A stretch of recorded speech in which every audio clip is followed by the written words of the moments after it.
आजादी के 75 साल पूरा होने के मौके पर भारतीय वायुसेना कई नए कदम उठा रही है।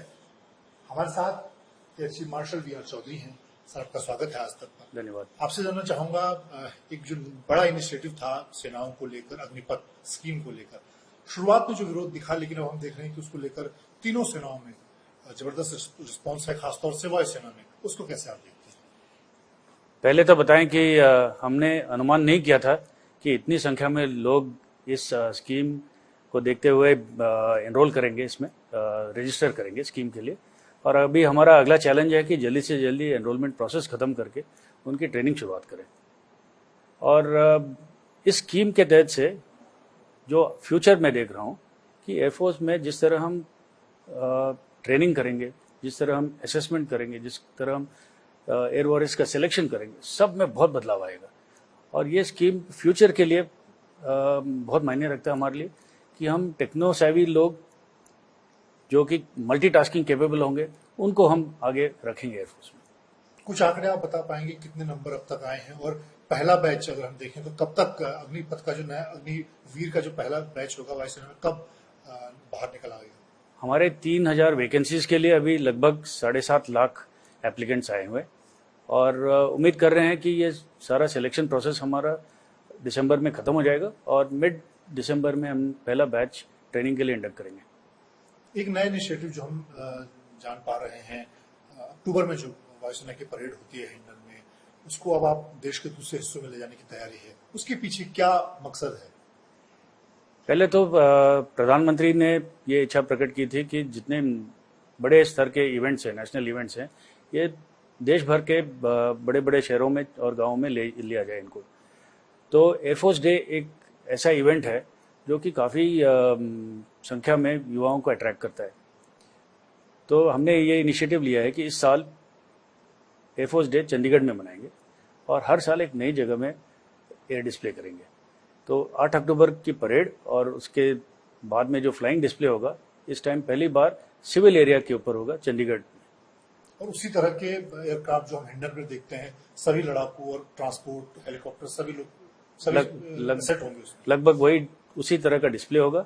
उसमें शामिल होंगे जो हमारे एरोबैटिक टीम्स हैं, सूर्य किरण सारंग टीम्स, और बाकी जितने फाइटर्स का हम हर साल प्रदर्शन करते हैं, वो सब इस साल भाग लेंगे।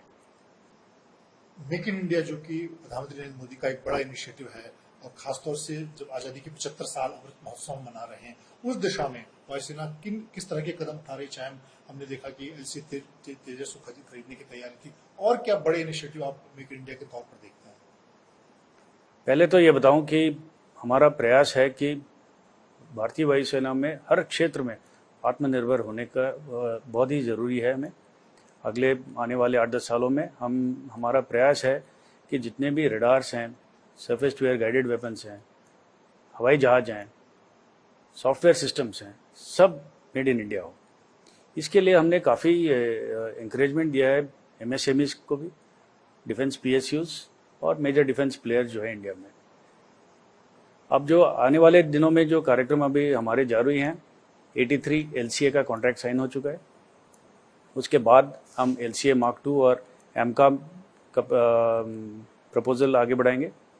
114 फाइटर्स का जो प्रपोजल है वो मेक इन इंडिया होगा, जिसके तहत से इंडियन एविएशन इंडस्ट्री को बहुत ज़्यादा बढ़ावा मिलेगा। जो फोर्स मल्टीप्लायर्स कहलाते हैं, जैसे फ्लाइट रिफ्यूलिंग एयरक्राफ्ट हो, AEWC हो, वो भी सारे इंडिया में बनेंगे आगे।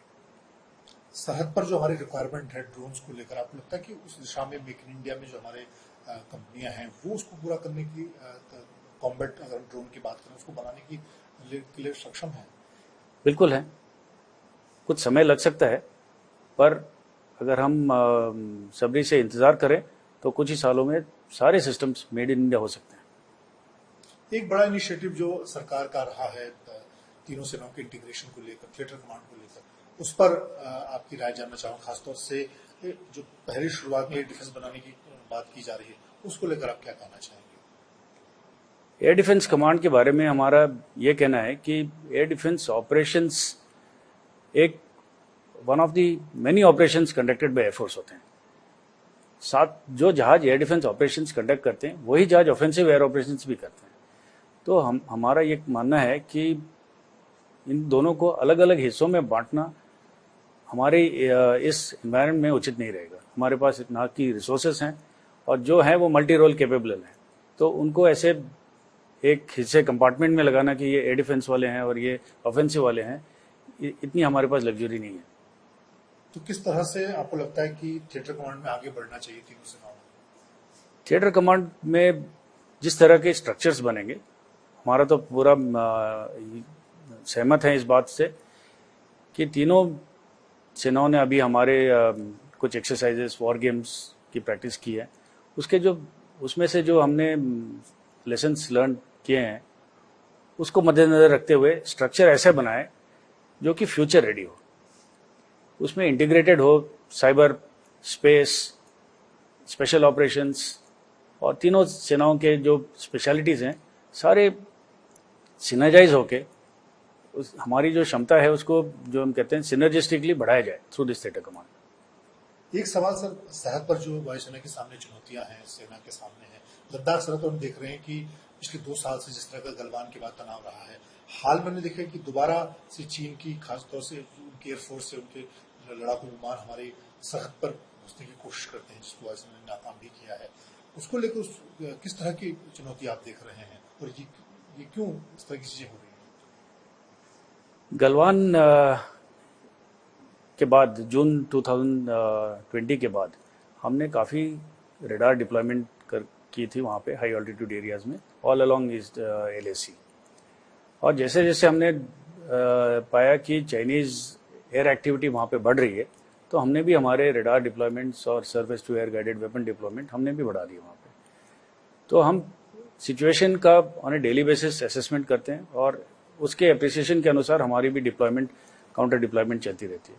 और जब भी हम देखते हैं कि कोई एयर वायलेशन की संभावना है या कोई उनके जहाज उनके LAC के उस पार फ्लाई कर रहे हैं, तो हमारे भी जहाज हम यहाँ से स्क्रैम्बल कराते हैं। अभी क्योंकि 16 दौर की बातचीत चीन के साथ चल रही है, एक तरफ चीन बातचीत की बात करता है, लेकिन दूसरी तरफ इस तरह के एयर वायलेशन की भी कोशिश होती है। उसके पीछे क्या उसकी मंशा हो सकती है और वायुसेना की तैयारी क्या है? क्या हम इस तरह की किसी भी कोशिश को नाकाम करने के लिए हमारी तैयारी पूरी है? बिल्कुल पूरी है हमारी। जैसे मैंने कहा था अभी, हम सिचुएशन को डेली बेसिस पे अप्रिशिएट करते हैं और अगर हमें ऐसा महसूस हुआ कि उनकी एक्टिविटी कुछ ज़्यादा ही बढ़ी है तो हम भी काउंटर एक्टिविटी करेंगे। एक सवाल, एक वायुसेना का जो एक बड़ा एसेट S-400 है, उसकी तैनाती को लेकर जानना चाहूंगा कि समय सीमा के अंदर किस तरह से इस वक्त उसकी तैनाती की जाए, क्या फायदे होंगे हमारी दोनों सरहद पर अगर हम चीन और पाकिस्तान दोनों सरहद की पर बात करें? S-400 की कैपेबिलिटी के बारे में तो मैं अभी नहीं बताऊंगा, वो तो सब जानते हैं उसकी क्या कैपेबिलिटी है। इतना बताना काफ़ी है कि पहला फायरिंग यूनिट इंडक्ट हो चुका है एयरफोर्स में और दूसरा फायरिंग यूनिट अभी इंडक्ट हो रहा है और जो कॉन्ट्रैक्ट के हिसाब से सारे डिलीवरीज ऑन टाइम चल रहे हैं। आज तक से बात करने के लिए बहुत धन्यवाद। धन्यवाद।